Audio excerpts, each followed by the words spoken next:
ये सभी उत्पत्ति इसी भाषा से हुई है। हमारे जितने भी धर्म के कार्यक्रम हैं और धर्म के जितने भी हमारे विधियां हैं, सभी इस भाषा में संचालित होती है। इसलिए इस भाषा का अलग महत्व और अलग स्थान है, और यही कारण है कि हमारे जो संस्कृत विद्यालय हैं इसका एक अलग स्थान होना चाहिए अन्य विद्यालयों से। मेरा मानना है कि जिस प्रकार अन्य विद्यालय हमारे संचालित होते हैं, सामान्य विद्यालय, तो कूद जाइए ऊपर से। हमेशा कहता रहा हूं कि वे एक गुरु शिष्य परंपरा के रूप में, एक गुरु के रूप में वे संचालित होते हैं।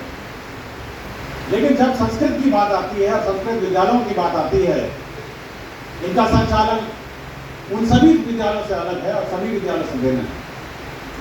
ये केवल कक्षाओं का संचालन करते हैं, बल्कि हमारी संस्कृत और संस्कृति का भी हमारे विद्यार्थियों में पढ़ाते हैं।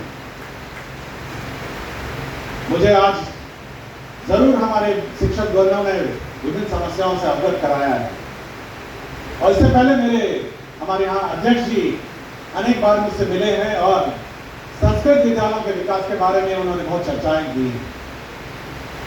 सबसे महत्वपूर्ण विषय जरूर है कि हमारे संस्कृत विद्यालयों में जो इंफ्रास्ट्रक्चर है उसमें सुधार होना चाहिए और उसका विकास होना चाहिए। मैं जरूर कोशिश करूंगा कि कम से कम शुरुआती तौर पे हर जिले में एक मॉडल संस्कृत विद्यालय हो, जहां पर सभी प्रकार की सुविधाएं हो, हमारे शिक्षकगण हो, और साथ ही साथ संस्कृत की पढ़ाई सुचारू रूप से चले। तो 38 जिलों में कम से कम एक मॉडर्न संस्कृत विद्यालय का संचालन हो, जहां पर सभी प्रकार की सुविधाएं हमारे विद्यार्थियों को हो। दूसरा यह है कि हमारी जो करिकुलम है, हमारी किताबें हैं, हमारा जो कोर्स कंटेंट है, मैंने बहुत बार, अनेक बार मैंने विमर्श किया और साथ ही साथ अध्यक्ष को कहा है कि इस कोर करिकुलम को भी सुधारने की आवश्यकता है। जहाँ एक और हमारे स्थानीय और जो पुरानी पद्धति है गुरु शिष्य परंपरा में संस्कृत को पढ़ाने की, वहीं आज के युग में कंप्यूटर के माध्यम से भी संस्कृत पढ़ाने की जरूरत है, और हमारे छात्र छात्राओं को कंप्यूटर के माध्यम से भी उनको एक्सपोज करने की जरूरत है। मैं चाहूँगा कि हमारे संस्कृत बोर्ड के अध्यक्ष इस पूरे करिकुलम को कुछ तो इस सत्र में भी परिवर्तन कर सकते हैं, और अगले सत्र में पूर्ण रूप से जो करिकुलम होगा, जो संस्कृत शिक्षा विद्यालय का जो संचालन होगा और जो कोर्स कंटेंट है, उसमें भी परिवर्तन करने की आवश्यकता है।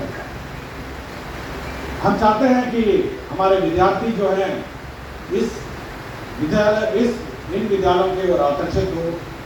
साथ ही साथ इन विद्यालयों से जो हमारे उत्तीर्ण छात्र छात्राएं हैं, उनको नौकरी के भी अवसर हो, तो संस्कृत में परीक्षा हो और संस्कृत के माध्यम से नौकरियां भी इन विद्यार्थियों को मिले। बहुत हमारे शिक्षकों को ने अपनी सेवा शर्तों के बारे में जानकारी दी है।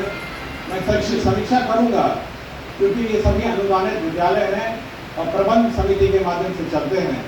मैं इसकी एक समीक्षा करूंगा और समीक्षा बैठक करूंगा, और जहां तक संभव हो मैं इसका सुधार करने का कोशिश करूंगा। मैं आज पुनः आपके बीच आकर मुझे बहुत अच्छा लगा, और इस देश की, इस राज्य की संस्कृति आज आपके बीच जो देखी हमने, इससे मैं बहुत प्रभावित हुआ हूँ। और मेरा पूर्ण विश्वास है कि हमारे जो अध्यक्ष हैं श्री मृत्युंजय कुमार झा जी, उनके नेतृत्व में इन विद्यालयों का विकास होगा, और सभी उनके मार्गदर्शन में इस बोर्ड का विकास होगा और सभी विद्यालयों का विकास होगा। धन्यवाद। जय हिंद, जय बिहार।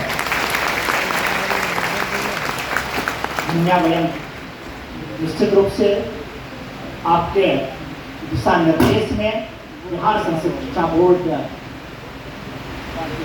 आगे बढ़ेगा, और जो हमारे प्राध्यापकों का मांग है तो निश्चित रूप से शीघ्र पूरा होगा। इसी आशाओं के साथ